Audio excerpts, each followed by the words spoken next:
Hello guys, this is Kate Extreme Channel at for today po tayo ay gagawa ng amino acid. Ito po ay bituka ng isda. So andyan po yung hasang, andyan po yung bituka. So ito po ang gagamitin natin. All we have to do is to put in the container. Ayan. And then po meron po tayong sugar. Yes, brown sugar.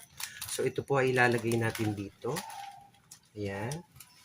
Lalagay po natin ang brown sugar at kailangan lang po natin haluin. Okay? So, yun po ay tama na. Okay na yun. So, haluin po natin ito. Okay, guys? Ayan. Samahin niyo po, guys. Lalagyan natin ng asukal. Okay? At ito po ay, yes po, iaano po natin. Store po natin siya dito sa lalagyan na to. Para po maging fertilizer po natin sa ating mga halaman at gulay. Okay? So, we will restore this one dito po sa container. Okay?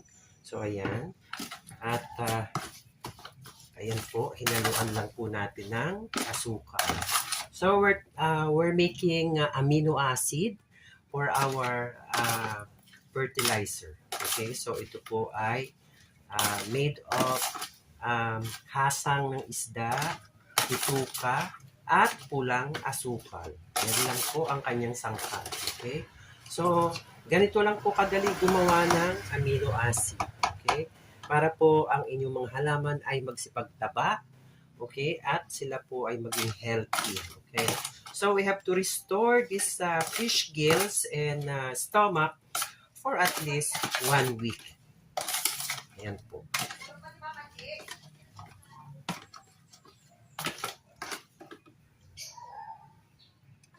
So, pinaka-easy po, kung gusto nyo tadtarin siya, pwede rin nyo naman po tadtarin yung mga bituka, hasang, tapos ilagay nyo po sa container at ilagay nyo po ng brown sugar para po makagawa tayo ng amino acid. Okay? So, ayan po, samahan nyo ako guys sa ating paggawa ng amino acid. So, ganito lang po kadali. Kailangan malinis po yung container, tapos kailangan po may mga hasang kayo, ayan, at meron po kayong pulang asukal. Ayan. So, ayan po, natapos natin ang ating amino acid. Okay? So, what we have to do now is takpan po natin siya ng tighten para po, yes, ma-preserve po natin yung amino acid. Okay, guys? Ayan. Takpan na natin siya. Ayan. Ayan na po ang ating amino acid. Okay? So, ayan po. This is made of fish, stomach, and gills. Okay? So, ayan po. So, ito na po yung amino acid. Ito na po siya. Ayan na guys. At ayan na po. At nag-secret na po yung nilagay po nating sugar. Tapos yung mga yan na po siya. Ayan na po ang amino acid. Okay? So, ilalagay natin po siya dito. Ito po ang amino acid.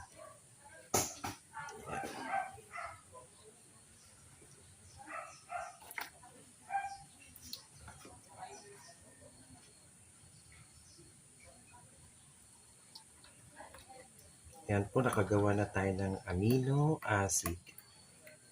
Yan po ang ating pataba. So, ito na po ang amino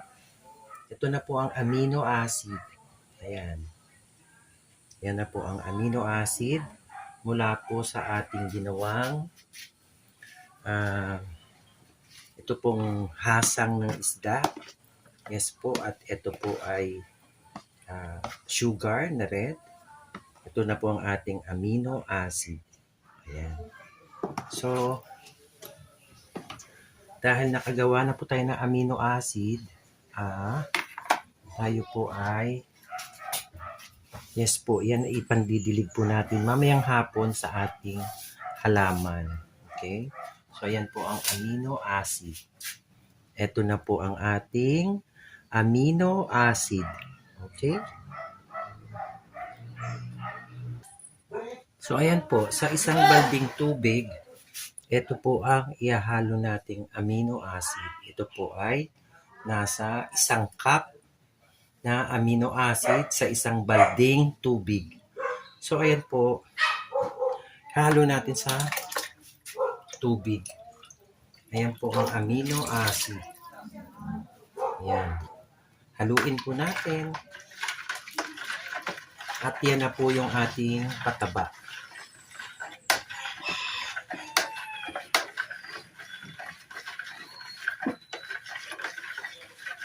Ayan. Ito po ang ating amino acid na ididilig po natin sa mga gulay ngayong hapon po.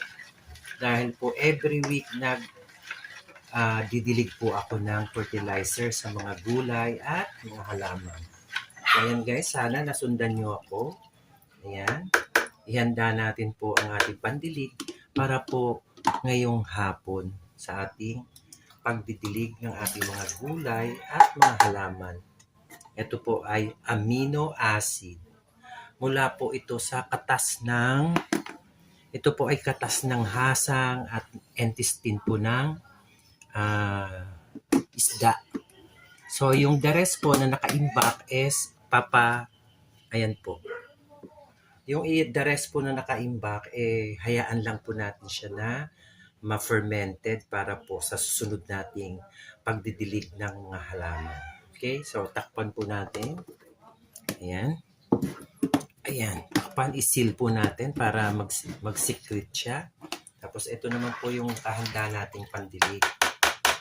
Okay, so set aside na natin ito. Set aside. Ayan po. At yes po, meron din tayong fermented. Ito naman po ay fermented fruit. Yes, ito po ay fruit fermented fertilizer. So ito naman po ang itsura niya. Ayan po. Yan po ang fruit fermented juice. Okay? So ayan po ay aking naitalakay na rin po sa ating channel. So ayan po, kailangan lang isil. Ayan, yan po ang ating mga pandilig sa ating halaman. Ito po ay organic